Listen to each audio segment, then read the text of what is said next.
وتەیەک بە بۆنەی ڕۆژی جیهانی کۆچبەران. ئەمڕۆ دووشەممە 27 سەرماوەست بەرابەر لەگەڵ 18 دەسامبر ڕۆژی جیهانی کۆچبەرانە. کۆبوونەوەی گشتی ڕێکخراوی نەتەوەی گرتوەکان ساڵی 2000 18 دەسامبری وەک ڕۆژی جیهانی کۆچبەران ناوزەت کرد. هۆکاری دیاریکردنی ئەم بۆنەیە بریتی بوو لە پەرەسەندنی ژمارەی کۆچبەران و هەڵسوکەوتی زۆر جار خراپ و نامرۆڤانەی ئەو کۆمەڵگەیانەی کە ڕوویان تێدەکردن. بەڵام لە سەروبەندی نزیکبوونەوە لەم ڕۆژەدا هەواڵی وەرگەڕانی بەلەمێک لە کەناراوەکانی لیبی بڵاو بووە کە هەڵگری دەیان کۆچبەر بووە و بە نیاز بوون خۆیان بگێنە ئوروپا و لە ئاکامدا زیاتر لە 60 کەس گیانیان لەدەستاوە کە ژمارەیەکیان منداڵن. بە پێی زانیاریەکانی ڕێکخراوی کۆچی نێودەوڵەتی نەتەوەی گرتووەکان تەنیا لەم ساڵدا زیاتر لە 2250 کەس گیانیان لەدەستاوە و دەریای ناوەڕاست هێشتا یەکێکە لە مەترسیدارترین ڕێگاکانی کۆچ لە جیهاندا. بەرپرسانی وڵاتانی سەرمایه‌داری ڕۆژاوا بەردەوام و بە شێوەیەکی ڕیاکارانە گلەیی و گازندە دەکەن سەبارەت بە ڕێژەی ئەو کۆچبەرانەی کە ڕوو لە وڵاتەکانیان دەکەن و بەردەوام یاسای دژە کۆچبەری دەردەکەن. ئەوان سەبەبکاری دروستبوونی شەڕ و وێرانکاری و کارەساتی ئاوارەیی لە ڕۆژهەڵاتی ناوەڕاستن. ئەوانن کە بەردەوامن لەسەر پەرەپێدان و پێشبڕکێی چەک و چۆڵ و لەژێر سایەی ئەم سیاسەتەدا بە ملیاردها دلار چەک بەو حکوومەتانە دەفرۆشن کە بەسەر خەڵکی ناوچەکەدا سەپێنراون. یەکێتی ئوروپا بە مەبەستی ڕێگریکردن لە هاتنی پەناخوازان کۆمەڵێک ڕێوشوێن و ڕێگا چارەی گرتووەتە بەر کە یەک لە یەکی نامرۆڤانەترن. یەکەم، گەڕانەوەی کۆچبەران بۆ ئەو وڵاتانەی کە لێوەی هاتوون. زیاتر لە 90% پەنابەران لە ناوچە شەڕلێدراوەکانی ڕۆژهەڵاتی ناوەڕاست و ئافریقاوە دێت. ئەوان لە وڵاتەکانی خۆشیاندا ئاوارە و بێماڵ و حاڵن. گەڕانەوەیان واتە سەر لە نوێ بەرەو ڕووکردنەوەیان لەگەڵ مەترسی مەرگ. ئایا وڵاتانی پێشکەوتووی سەرمایه‌داری و لەوانە دەوڵەتەکانی ئوروپا دەتوانن بەرپرسیارەتی خۆیان لەو شەڕە ڕاستەوخۆ یان بەو وەکالەتانە ڕەت بکەنەوە کە لە هەر شوێنێکی جیهان و لەوانە لە ڕۆژهەڵاتی ناوەڕاست و ئافریقا بوونەتە هۆکاری ئەم ئاوارەی و دەربەدەریانە؟ داگیرکەرانی ئوروپایی تا توانیان سامانە سروشتیەکانی ئافریقایان تاڵان کرد و کاتێکیش لەوێ ڕۆیشتن دەیان زیانی بە ئازاری کۆمەڵایەتی و ناکۆکی و دووبەرەکی نەتەوەیی و خێڵەکی و ئاینیان لە دوای خۆیان بەجێهێشت.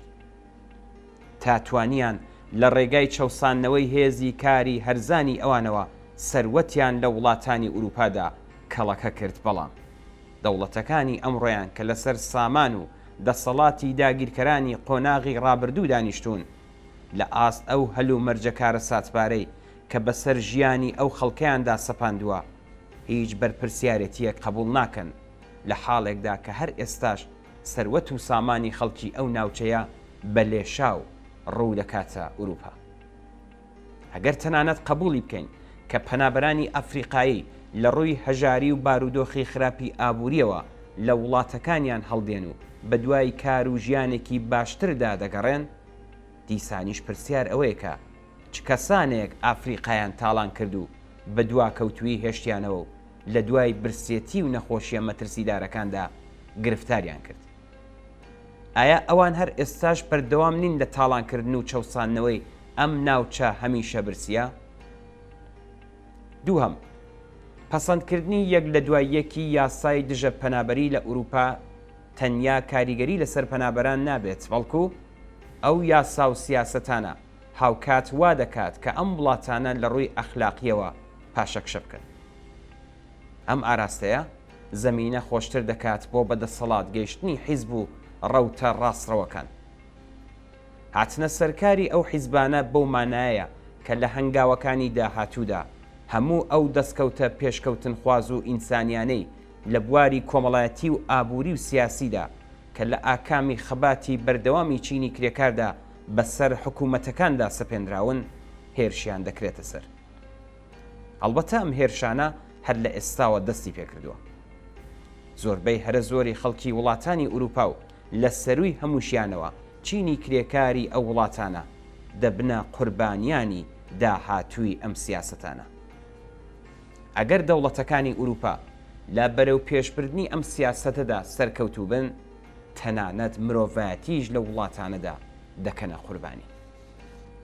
سێهەم، داخستنی سنوورەکان و سنووردارکردنی ئۆپراسیۆنەکانی فریاکەوتنی دەریایی بەو پاساوەی کە ئەم خزمەت گوزاریانە هانی کۆچبەرانی نوێ دەدەن. یەکێتی ئوروپا بە پێی ڕێکەوتنێکی فەرمی بڕیاری داوە کە ئۆپراسیۆنەکانی ڕزگارکردنی پەنابەران سنووردار بکات. هیچ گومانێک لە دژە ئینسانی بوون و جەنایەتکارانەبوونی ئەو سیاسەت و پاساوکردنەدا نییە. هێزە دەریایی و ئاسمانیەکانی ئوروپا کە بە پێشکەوتووترین تەکنۆلۆژیای ئەم سەردەمە تیارکراون، توانایی کۆنتڕۆڵکردنی بست بە بستی دەریای ناوەڕاستیان هەیە. ئەوان دەتوانن شوێن پێی هەر بەلەمێک لە شوێنی وەڕێکەوتنەوە تا شوێنی مەبەست بگرن و پێش ئەوەی لەگەڵ مەترسی نقمبوون بەرەو ڕووبنەوە ڕزگاریان بکەن. بەڵام بە ئەنقەست ئەم توانایە بۆ ڕزگارکردنی ژیانی پەناخوازان بەکارنایەنە. تەنانەت ئەگەر پاڵنەرە ناڕەواکانیشیان بۆ سنووردارکردنی ئۆپراسیۆنەکانی فریاکەوتن بە مەبەستی ڕێگریکردن لە هاتنی پەنابەران بۆ ئوروپا قبول بکەین، واقعیەت ئەوەیە کە بەوەش ناتوانرێت بەر بە شەپۆلی هەڵاتنی پەنابەران لە دەست مردن و هەژاری بگیردرێت. سنووردارکردنی ئۆپراسیۆنەکانی فریاکەوتن نەک هەر شەپۆلی کۆچکردنی کەم نەکردوێتەوە، بەڵکو تەنیا بۆتە هۆی پەرەسەندنی هەرچی زیاتری مەرگی کۆچبەران و پەناخوازان. دەبێت بە پشتبەستن بە ڕای گشتی پێشکەوتن خوازانە و مرۆڤ دۆست و هێزە خەباتکار و تێکۆشەرەکان لە وڵاتە سەرمایەداریە پێشکەوتووەکان وڵاتانی ڕۆژاوان ناچار بکرێن ڕێز لە مافی کۆچبەران و پەنابەران بگرن.